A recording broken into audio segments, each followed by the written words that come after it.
en Europe de l'Ouest. On reste dans le domaine de l'entreprise, mais on va parler de laïcité. Après l'arrêt de la Cour de cassation sur la crèche Babylou, le gouvernement prépare, vous le savez, une nouvelle loi pour les métiers de contact avec les enfants dans le privé.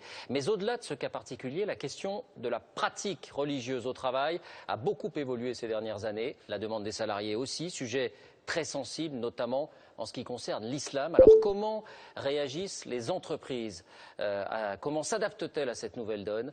Vous allez voir à travers des cas très concrets que bien souvent, un peu de bon sens suffit à trouver l'équilibre. David Doucan, Mathias Second. Le congrès de l'UOIF au Bourget, la deuxième fédération de l'islam en France, réunit chaque année pendant 3 jours des dizaines de milliers de Français musulmans. Parmi eux, de nombreux salariés dont certains souhaitent pouvoir concilier leurs pratiques religieuses et leur travail.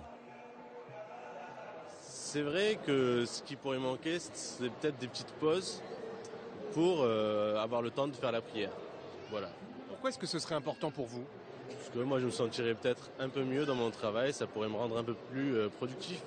Si quelqu'un qui est en train de travailler prend 5 minutes de pause pour aller fumer sa cigarette, déjà c'est pas bien pour lui, déjà pour sa santé. Il est où le problème si je fais ma prière pour 2 minutes ou 3 minutes? Je vais gêner personne. Tranquille, il n'y a pas de souci. Mettre tout le monde sur le même pied d'égalité. Étant donné que Noël est férié, pourquoi l'Aïd ne serait pas férié aussi? Je vois pas pourquoi on interdirait à une femme voilée de travailler parce qu'elle a le foulard. Elle n'est pas plus efficace ou moins efficace parce qu'elle a un foulard. Dans le privé, l'employeur est libre de dire à la personne de garder ou pas le foulard. Face à ces demandes, il arrive que la relation avec l'employeur se crispe. Ce fut le cas dans la crèche Babylou en région parisienne. Une employée avait été licenciée en 2008 car elle refusait d'ôter son foulard islamique. Licenciement annulé le mois dernier par la Cour de cassation. Autre exemple, en août 2012, 4 animateurs d'une colonie de vacances sont suspendus parce qu'ils jeûnaient pendant le travail du fait du ramadan. En 2009, une chercheuse d'EDF décide de porter le voile, entraînant une réaction de rejet de ses collègues qui saisissent la direction. Mais la liste n'est pas si longue car dans la majorité des cas, les entreprises essaient de trouver une solution conciliante. Bienvenue à l'Association nationale des DRH. Ici, c'est Pascal Bernard qui planche sur le sujet. Il produira bientôt un manuel à l'attention des managers avec une préconisation, être le plus tolérant possible mais dans une certaine limite. Dans une usine, il y a un temps de pause d'1 heure dans la journée, je dis n'importe quoi. Des salariés veulent prier. Bon.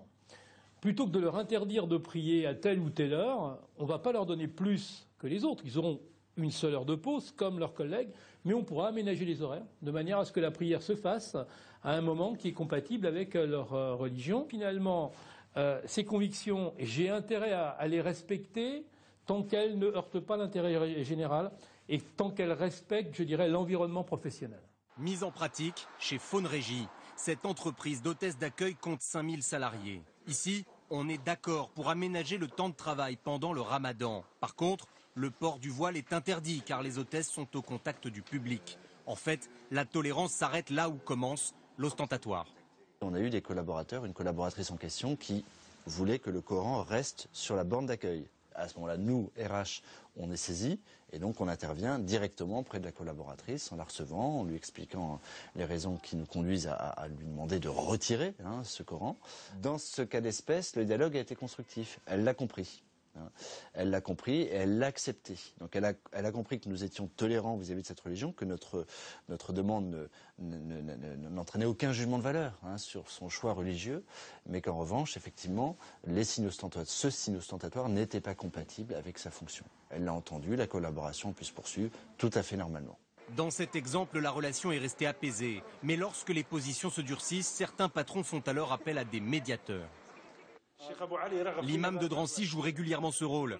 Hassen Chalgoumi nous raconte l'histoire d'un livreur qui refusait de travailler lorsque la cargaison contenait de l'alcool.